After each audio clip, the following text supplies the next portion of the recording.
A'udzubillahiminasyaitonirrajim. Bismillahirrahmanirrahim. Assalamualaikum warahmatullahi wabarakatuh. Waalaikumsalam warahmatullahi wabarakatuh. Para YouTubiah di channel Yuk Ngaji di Rumah Antik, masih bersama Mbak Suhud Hadi Purnomo, tepatnya begitu. Setelah kita nunggu agak lama karena Mbak Suhud masih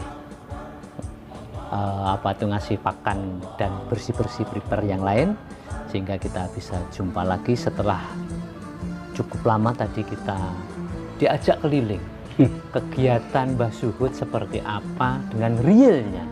Nanti bisa dilihat di part 1. Yang part 2 ini khusus tentang podcast, pandangan-pandangan beliau tentang masalah-masalah dakwah keislaman. Nggih. Sugeng enjang. Assalamualaikum. Waalaikumsalam warahmatullahi wabarakatuh. Nggih. Terus pundi kabaripun? Alhamdulillah pangaturipun wilujeng selamat pikantuk berkahipun Allah Subhanahu wa taala. Cuma ngaten, Mbak Suhud. Halo. Saya perbandingkan penjenengan pakai baju seragam tadi yang di belakang di kandang sapi dengan yang ini ganteng di sana tadi. Alhamdulillah. Biarpun begitu tapi tampak kokoh dan ganteng. Tapi ngaten Mbak Suhud, sekarang sudah nampak seperti ustadz ini. Sudah bajunya dan lain-lain. Alhamdulillah. Ngaten Mbak Suhud. Saya melihat tokoh-tokoh tua yang belum lama, contohnya pun Mahathir Muhammad, di atas 90 masih aktif. Presiden Amerika terpilih umur 78. Nggih ta? Biden diangkat. Penjenengan juga usia 82 masih aktif. 80. Maaf, 80. Kurang setengah tahun. Nggih, 80. Masih aktif untuk beraktivitas. Menikah. Resepnya pun menapa? Ya, menjawab pertanyaan dari Pak Cicu, apa resepnya kita sehat itu ada 2. Pertama, ndablek. Ndablek itu pokoknya tidak marah apabila dicaci dan tidak bangga apabila disanjung. Sebab apa? Ini semuanya mengandung makna yang dalam. Rasulullah sendiri melarang menyanjung bertatap muka. Itu bahkan dalam hadis disebutkan, lemparilah dengan si pasir apabila kamu disanjung di mukamu. Sebab apa? Nanti akibatnya kalau disanjung itu mestinya akan sombong. Nah, sombong itulah larangan Allah Subhanahu wa taala. Tapi kalau dicaci, ini senang hati. Apa sebab memang Allah menciptakan kita itu dari makhluk yang salah dan lupa. Al-insanu makhluk khata wa nisyan. Saya menciptakan manusia itu tak kasih sifat lupa dan salah. Nah, dengan adanya salah dan lupa itulah mungkin kita itu berbuat tidak baik. Oleh sebab itu kalau dicaci, alhamdulillah, berarti ada yang memperingatkan. Maka bagi orang yang dicaci kita harus terima kasih. Bahkan kita doakan mudah-mudahan mereka yang mencaci itu bisa menjadi lebih baik daripada yang dicaci. Dan kata Rasul sendiri, apabila kita dicaci dan tidak marah, itu dosanya akan hilang karena dilimpahkan kepada yang mencaci. Dalam bahasa Jawa, yen dibalang watu baleso balang kacu. Begitulah. Nah, adapun resep yang kedua, seneng. Hidup ini memang diminta untuk selalu gembira dalam beribadah. Ibadah itu ada 2. Langsung atau tidak langsung, dan tidak langsung.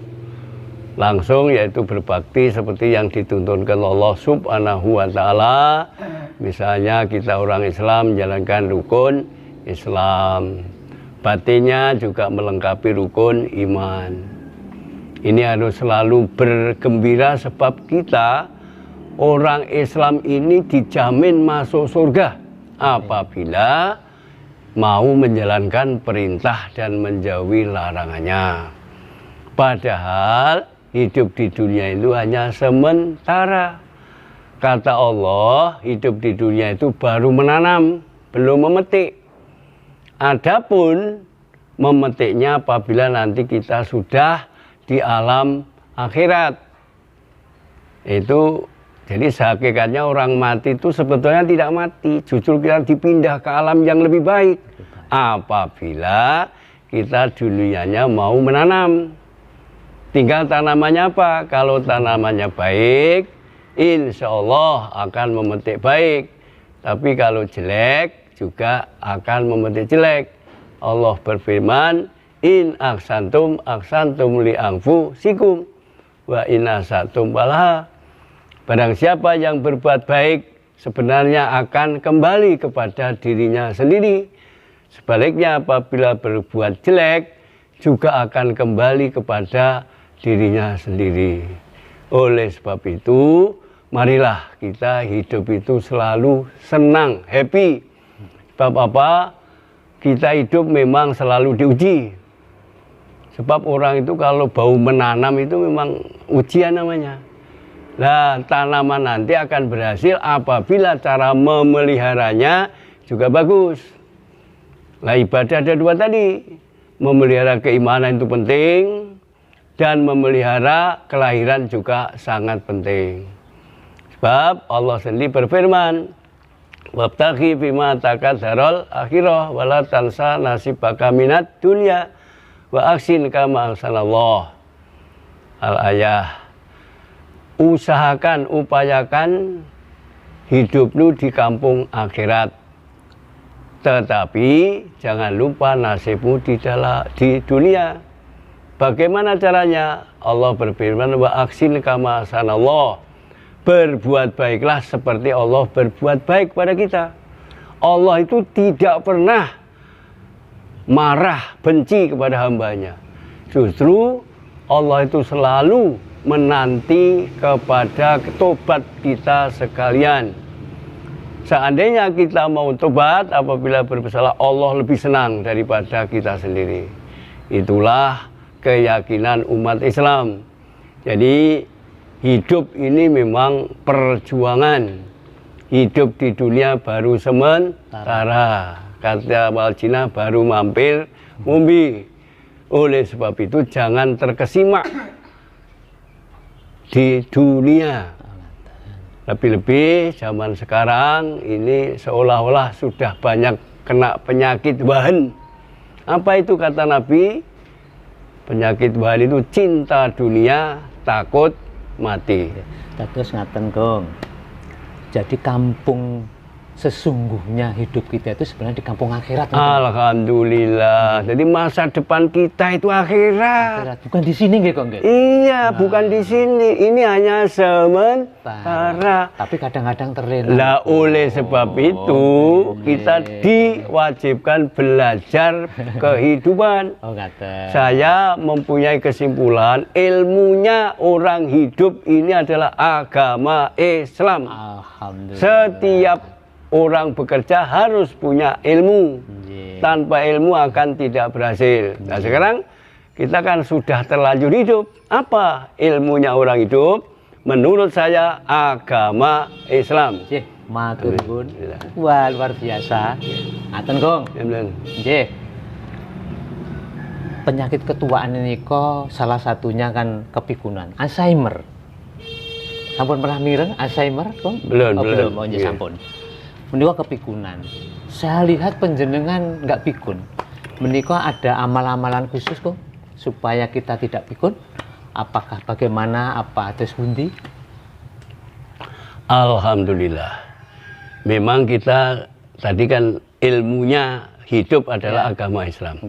Agama Islam menganjurkan, Allah berfirman kepada kita harus selalu ingat kepadanya. Jadi pertama zikir.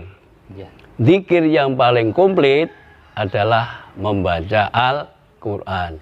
Jadi hikmahnya membaca Al-Quran itu luar biasa. Pertama, akan menenteramkan hati.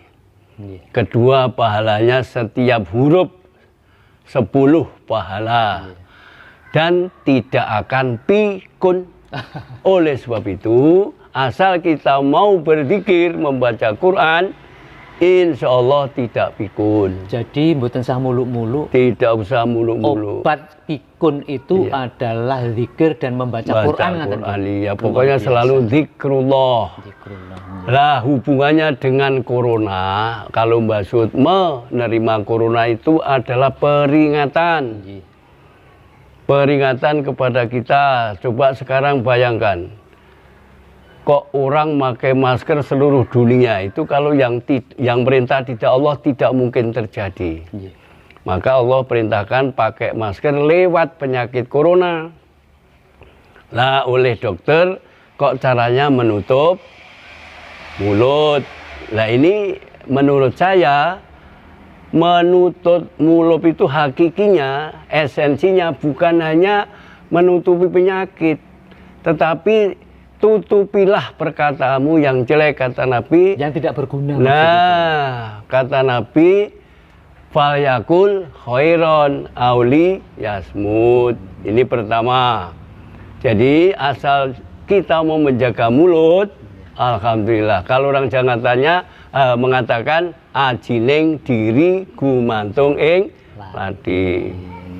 Maka protokol kesehatannya maki pakai masker, tapi protokol keimanannya menjaga mulut, bertobat, berzikir, selalu merasa kesalahannya besar, maka selalu tawadhu pada Allah Subhanahu wa Ta'ala. Terus yang kedua, cuci tangan pakai sabun.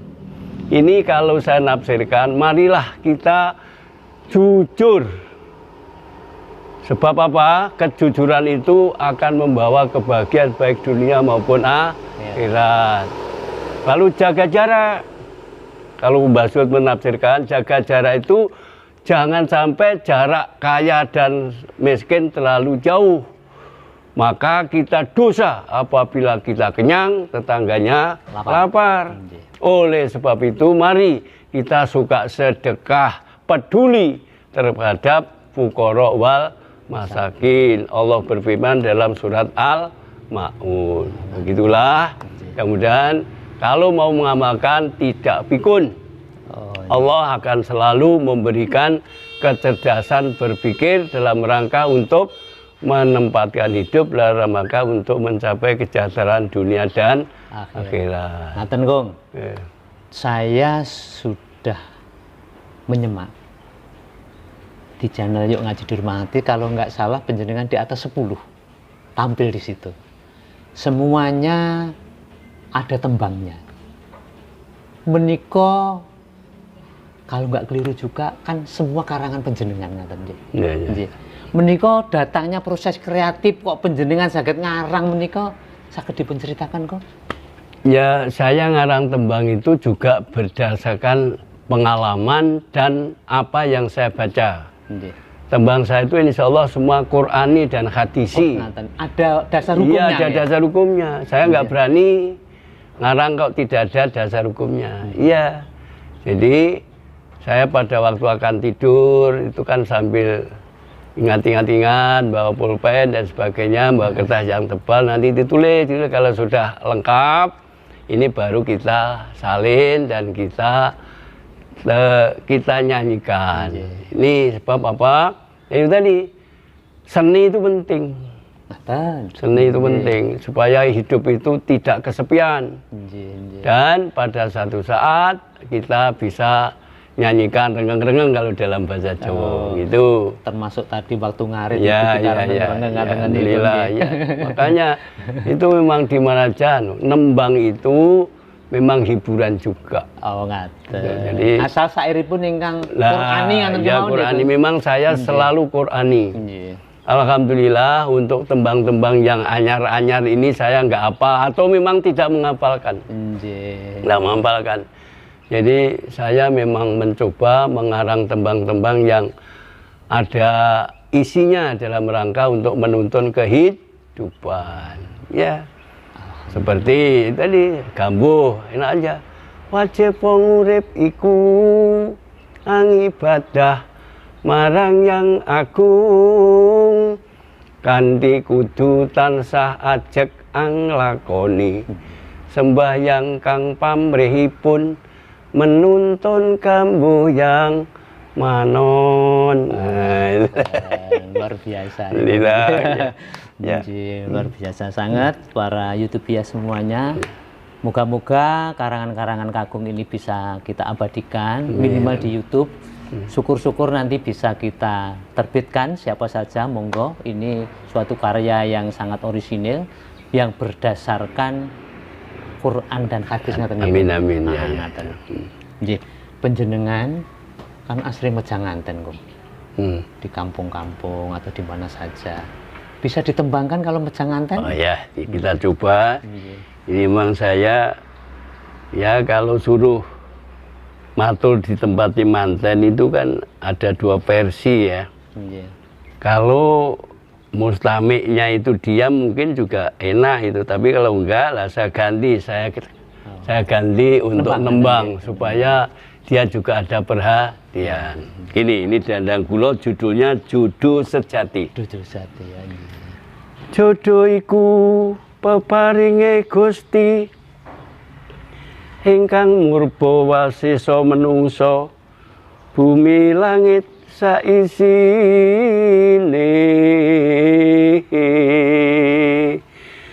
Gusti Allah satuhu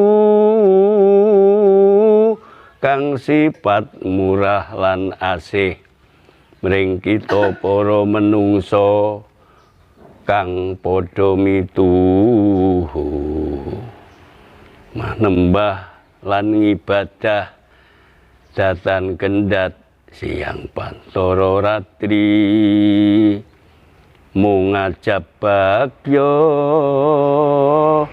mulya. Nyun sewu Kung, ketinggalipun sudah cukup paham kita untuk pejangan menika. Kalau pertanyaan kita lanjutkan ingkang sanes mboten menapa-menapa. Monggo. Masih survive. Alhamdulillah. Nyun sewu Kung. Panjenengan kan asring dakwah kemana-mana. Nggih, ke kampung-kampung, ke akar rumput. Nggih. Sebenarnya problem dakwah di akar rumput menika menapa? Terutama ingkang panjenengan ampuh lah. Nggih. Problem menapa?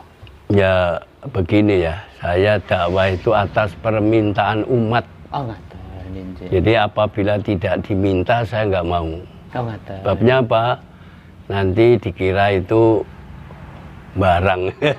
Cari popularitas. Iya. Tapi kalau diminta, ini pertama saya kalau dakwah itu situasional. Oh ngaten. Kira-kira problemnya apa? Jadi saya tanya kepada para jamaah, kira-kira yang perlu dibicarakan apa? Oh ngaten. Iya. Istilahnya pun dakwah kontekstual. Ya, iya, pokoknya begitu dia minta, ini baru kita beri. Oh ngaten. Sebab kalau tidak minta saya beri mungkin nggak mau makan. Bisa tumpang ngaten gitu. Nah, iya, maka setelah minta saya kasih, oh gini.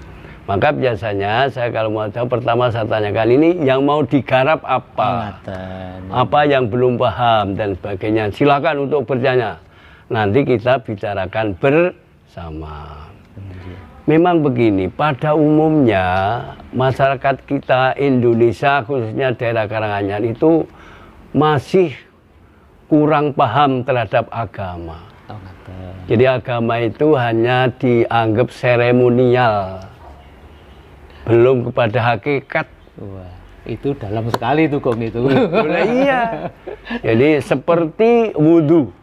Sebetulnya wudhu ini lebih bersih daripada perintah pemerintah untuk cuci tangan pakai sabun. Oh nggak. Iya, itu pun Allah memberikan cara wudhu itu saat Rasulullah mendapat musibah luar biasa, yaitu peristiwa Isra dan Mi'raj.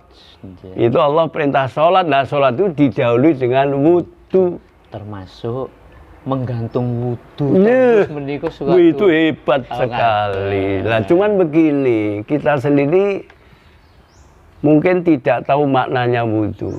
Nggih. Sebetulnya wudu itu Allah mengharapkan suci.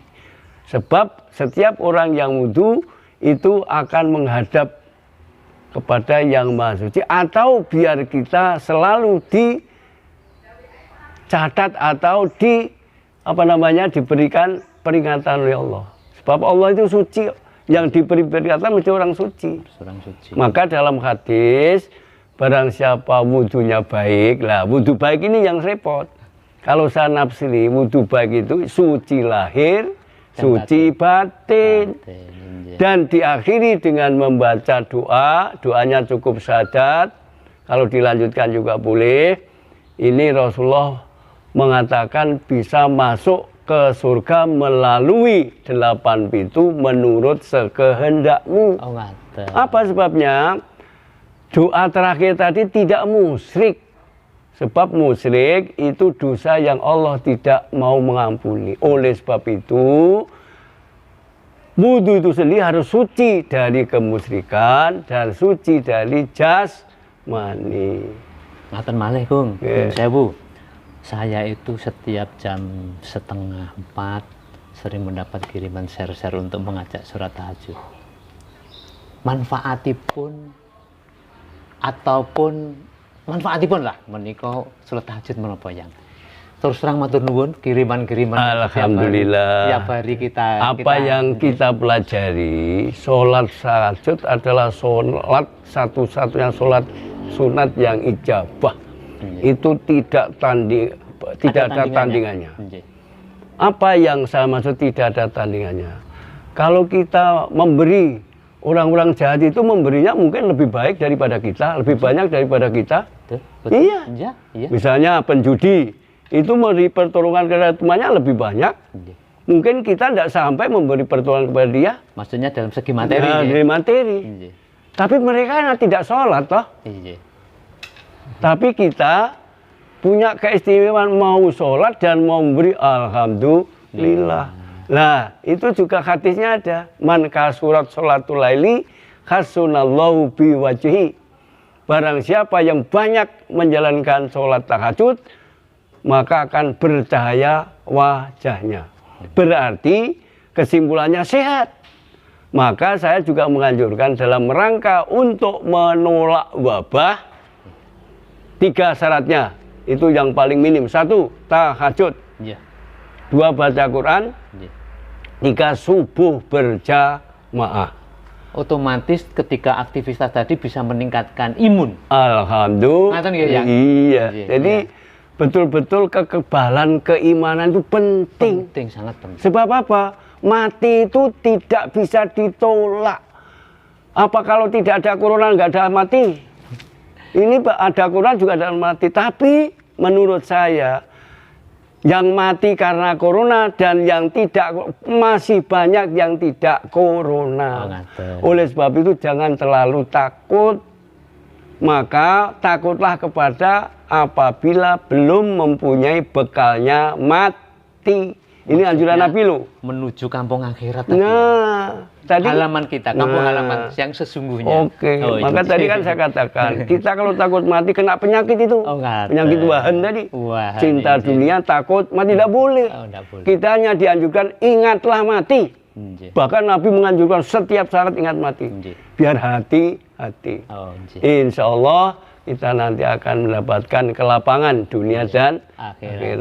Amin. Ya Rabbal Alamin. Para YouTuber yang sangat saya hormati, terima kasih sekali Mbak Suhud, Kakung Putri sudah menyempatkan waktu di sini, sudah hampir 2 jam lebih kami bersama panjenengan di pagi yang cerah ini. Amin. Saestu matur nuwun sanget atas sambutan panjenengan sami.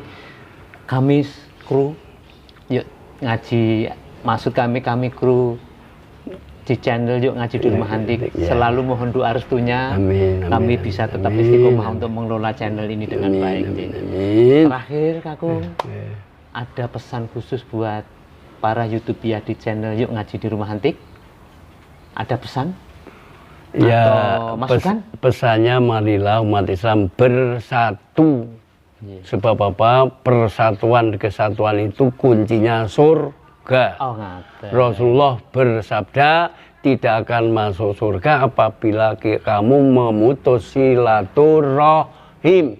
Nggih. Ini penting. Nggih, nggih. Makanya pun kami juga bersilaturahmi ke sini. Alhamdulillah. Ini program kami yang baru. Amin, amin, amin. Kakung Suhud, saya nanti mau mendatangi para ustadz, para kiai yang Amin, sudah amin. jadi Ya, narasumber ya, di ya. channel Amin. Masjid Rumah Antik. Ya. Nggih, Cuman para- gini Pak Oh, Jo, ngaten, nggih. saya selalu mohon maaf.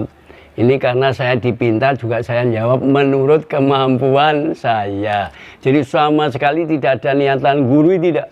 Itu hanya ilmu yang saya pelajari. Seandainya banyak khilaf dan salah, mohon dibenarkan. Saya tidak akan apa-apa dan juga lebih senang. Sebab hidup itu memang mencari dan mencari keridhaan Allah yang Maha Suci.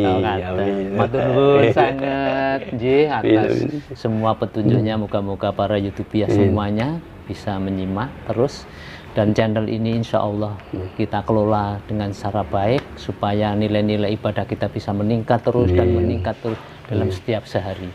Ngaten para YouTuber, jangan lupa untuk subscribe, like, komen, dan share sebanyak-banyaknya supaya channel ini menjadi channel yang besar, channel alternatif dakwah yang bernuansa kejawaan ataupun bernuansa etnik. Wabillahi taufik wal hidayah, fastabiqul khairat. Assalamualaikum warahmatullahi wabarakatuh. Waalaikumsalam warahmatullahi wabarakatuh.